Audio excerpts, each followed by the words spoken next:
And we are live. Welcome to another episode of Quintero o Dinero. I'm your host, Jorge Luis Quintero.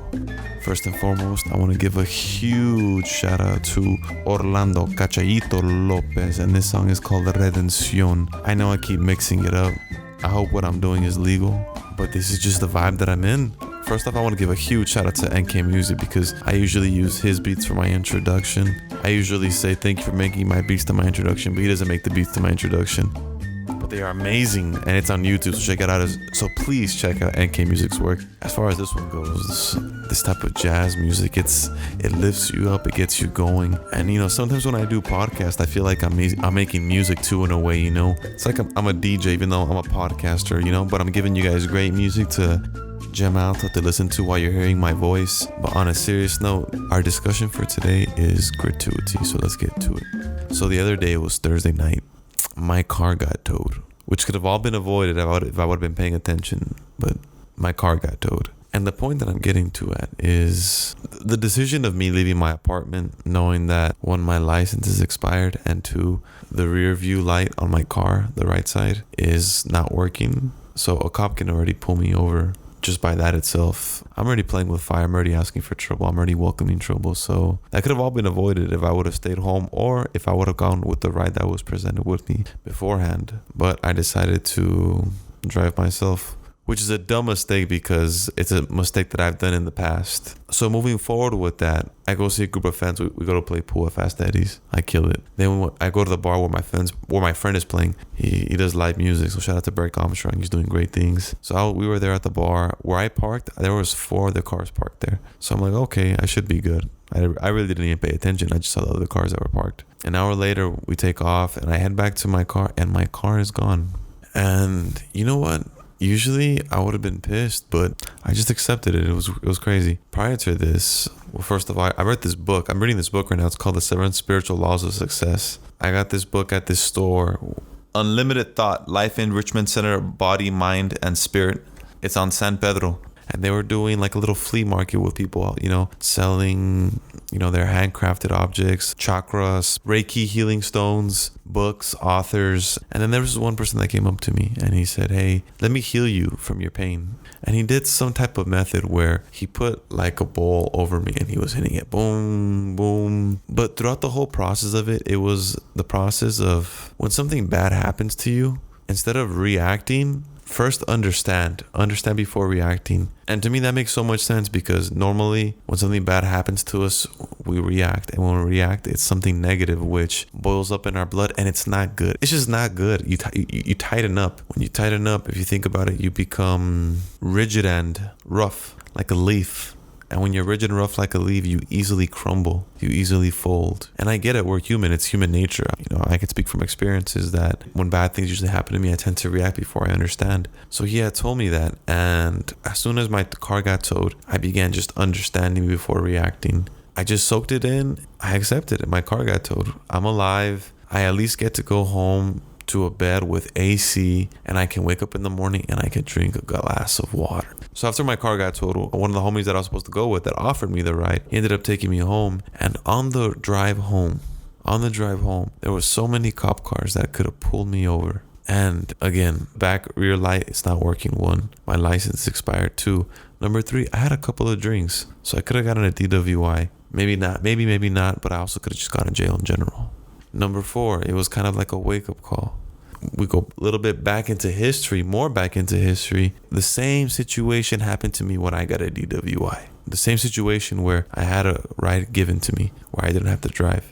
But because of my pride, I decided to drive. And again, the same thing happened. But this time God said, you know what? Instead of taking you to jail, I'm going to give you a fine of $220 that all could have been avoided if you would have either taken the ride, paid attention, or just stayed at home. Regardless, all of it could have been avoided just by the resources that I had.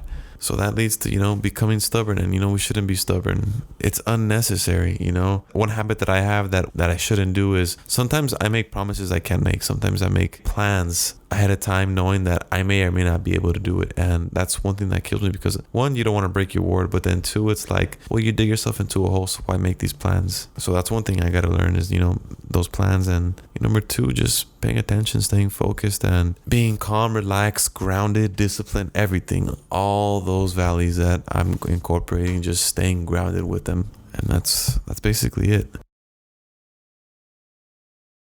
There was this quote that I read the other day by Paul Walker, and it goes like this: somebody's in the hospital right now begging God of opportunity that you have. Don't you dare go to the bed depressed. Count your blessings and shake it off. And that is the truth. There's also this other video that my brother had showed me of third world problems compared to first world problems. In first world problems, we complain about not having Wi-Fi for a day. When in third world problems, they're wondering if they're going to eat for another day, if they're going to live another day, if they're going to survive another day. We have it made here in America. I'm not saying we're the best country, but we are a great country. Like, honestly, we have it made here in America.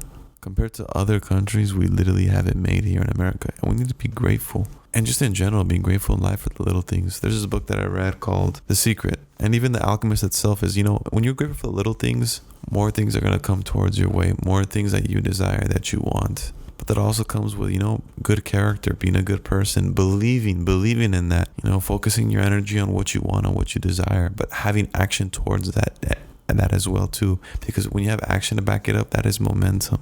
I'm grateful for the books that I'm reading right now, because it is showing me so much about life. Again, The 7 Spiritual Laws of Success, I highly recommend everybody reads this book. It's an incredible book. It talks about being still like water. And if you know what that means, being still like water, that is when you're still, but at the same time, that's a movement. And there's so much movement going inside your body. Think about water. With being still. It looks still, but when you look inside of the water, there's so much life going on. Think about a lake, throwing a rock at a lake water, it just goes boom, boom, boom, boom, boom, boom, boom, scatters across. You look inside the water, there's life going on. And that's what it is with human bodies. There's life, there's movement, there's everything going on. By being still, it's still a movement. You have to concentrate so much, but that's where we want to be, is we want to be still. And to be still, one thing this book talks about is, one, making sure you're meditating. That's a must that we should all be doing, that we should all incorporate to our kids, to our family members, friends, everybody. Meditation is something that we should all do. It doesn't have to be together, but it should be at our own time. Number two,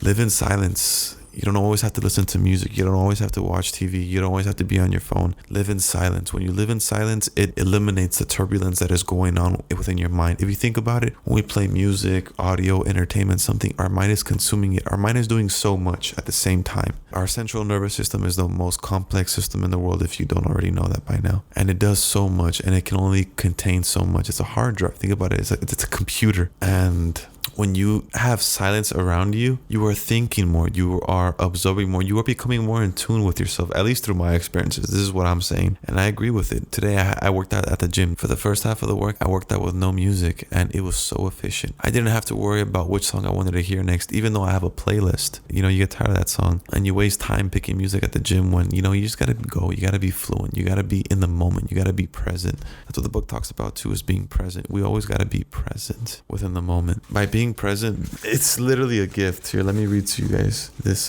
quote that I saw in the book. The past is history, the future is a mystery, and this moment is a gift. That is why this moment is called the present. We must live in the present. We must be present. If we do that, we worry less about the past, because the past in a way is a little irrelevant, although we must learn from the past for sure and consume everything that we've learned from the past, taking those L's with us, those victories, everything. Learn from all those and be present. And as we're present, we're slowly manifesting the future of what's coming for us. And I agree with that. So basically with this podcast, I also wanted, to hopefully help you guys realize that everything that happens that is bad or good, instead of reacting, we must understand first. Even the good things too, we must first understand. The book The Alchemist talks about understanding the omens. There's good omens, there's bad omens, and you see patterns with them, and that is the truth. A lot of bad things that have happened to me, when I began dissecting those big L's, those failures, it was incident after incident after incident that ended up building up, that led to, you know what I like to call tragic events. Maybe it's not tragic, but to me it's tragic. So tragic events, and we want to avoid tragic events at all costs. So one, understand the bad omens, understand the good omens. When it's something that you desire and that you love and that you're passionate about, keep following it. And if you see good omens, keep going towards those good omens. You know, whatever you want in life, and these books talk about it, whatever you want in life, the universe will help you, will guide you towards it, give you all the resources towards it. And that is the truth. I believe in that. That's only if you believe in that as well. You must believe in it in order to achieve it. And whatever you want to do in life, don't let fear hold you back, the fear of failure.